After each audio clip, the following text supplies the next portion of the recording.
अरे बोलाई नदिया के किनारवा मोरा मुराएला छैला ना। बोलाई नदिया के किनारवा मोरा मुराएला छैला ना। बोलाई नदिया के किनारवा मोरा मुराएला छैला ना।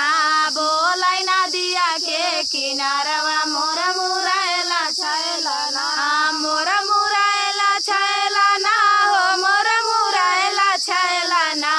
मोरा मुराएला छैला ना हो मोरा मुराएला छैला ना। बोलाई नदिया के किनारवा मोरा मुराएला छैला ना।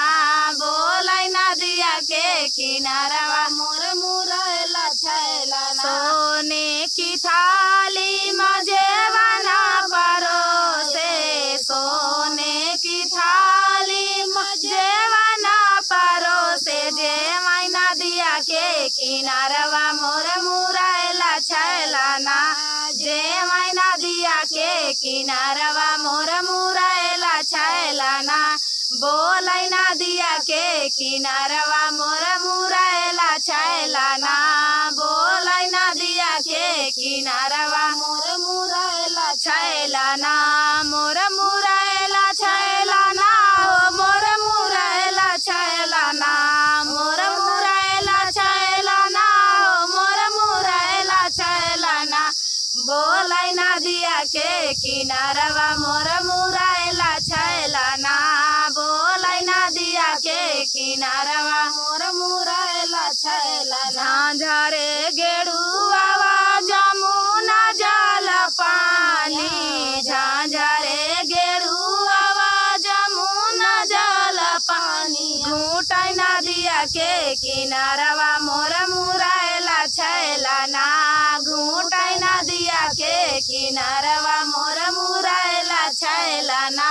बोलाई नदिया के किनारवा मोरा मुराएला छैला ना। बोलाई नदिया के किनारवा मोरा मुराएला छैला ना। मोरा मुराएला छैला ना हो मोरा मुराएला छैला ना। मोरा मुराएला छैला ना हो मोरा मुराएला छैला ना। बोलाई नदिया के किनारवा मोरा मुराएला छैला ना। बोलाई नदिया के किनारवा मोरा मुराएला छैला ना। लाची लवांगिया सबीरा जोराए। लाची लवांगिया सबीरा जोराए। कूचाई नदिया के किनारवा मोरा मुराएला छैला ना। कूचाई नदिया के किनारवा मोरा मुराएला छैला ना। बोलाई नदिया के किनारवा मोरा मुराएला छैला ना।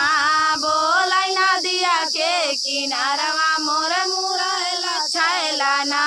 मोरा मुराएला छैला ना हो मोरा मुराएला छैला ना।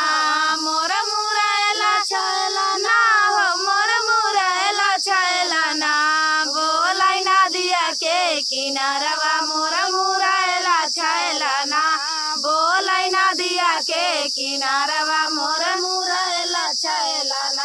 फूलाही बीनी चुनी से जिया लगाए। फूला मैं बीनी चुनी से जिया लगाए। सोवाई नदिया के किनारवा मोरा मुराएला छैला ना। सोवाई नदिया के किनारवा मोरा मुराएला छैला ना। बोलाई नदिया के किनारवा मोरा मुराएला छैला ना। बोलाई नदिया के किनारवा मोरा मुराएला छैला ना। मोरा मुराएला छैला ना हो मोरा मुराएला छैला ना। मोरा मुराएला छैला ना हो मोरा मुराएला छैला ना। बोलाई नदिया के किनारवा मोरा मुराएला छैला ना। बोलाई नदिया के किनारवा मोरा मुराएला छैला ना। तो दोस्तों ये प्यारा सा मुराएला छैला ना बाग है और तो यहाँ मुराएला भी है। तो आप सभी को गीत कैसा लगा कमेंट में बताना दोस्तों। मिलते हैं नेक्स्ट वीडियो में। कहारवा नाच गीत था। तो चलिए दोस्तों मिलते हैं नेक्स्ट वीडियो में। तब तक के लिए नमस्कार।